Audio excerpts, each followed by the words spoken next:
वाराणसी जिला प्रशासन ने भारतीय जनता पार्टी को नरेंद्र मोदी के शहर में प्रस्तावित 5 कार्यक्रमों में से 4 को अनुमति दी। पार्टी ने 5 कार्यक्रम करने की अनुमति मांगी थी।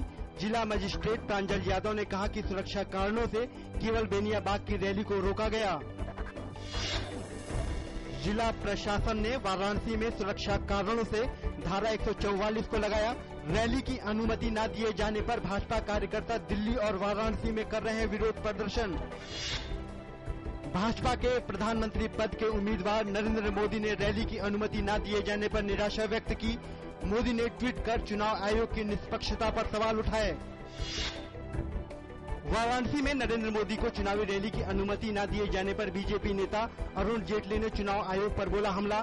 अपने फेसबुक पेज के जरिए उन्होंने चुनाव आयोग के फैसले की आलोचना की और कहा कि जानबूझकर रैली करने की इजाजत नहीं दी गई। सभी राजनीतिक दलों ने अब 9वें और अंतिम चरण के मतदान के लिए चुनाव प्रचार और तेज कर दिया है। 9वें चरण के मतदान के लिए पार्टियों के नेता रणनीति को अंतिम रूप देने में व्यस्त हैं।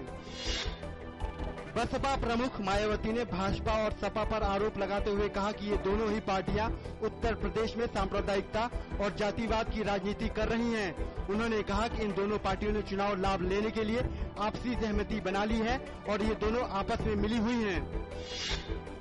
केरल सरकार आज मुल्ला पेरियार बांध मुद्दे पर सुप्रीम कोर्ट के फैसले के खिलाफ समीक्षा याचिका दायर करेगी। इसके साथ ही मुल्ला पेरियार आंदोलन परिषद ने इस मुद्दे पर आज राज्यव्यापी बंद का आह्वान किया है। असम के मुख्यमंत्री तरुण गोगोई कल कोकराझार जिले के बालापारा गांव गए, जहां पिछले गुरुवार को संदिग्ध तौर पर एनडीएफबी की गोलीबारी में 7 लोगों की मौत हो गई थी और 3 अन्य घायल हो गए थे। गोगोई ने पीड़ितों के परिजनों से भी मुलाकात की।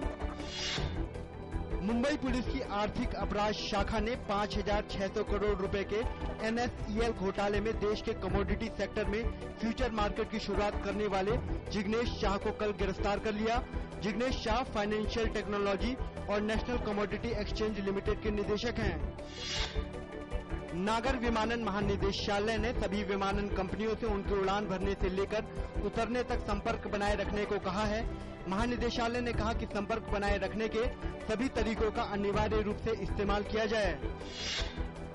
पूर्वोत्तर नाइजीरिया के एक कस्बे में बोको हरम के आतंकियों ने एक बाजार पर धावा बोलकर 300 लोगों को मौत के घाट उतार दिया। आतंकियों ने यह कहर कैमरून सीमा के निकट स्थित गांबरू कस्बे के लोगों पर ढाया।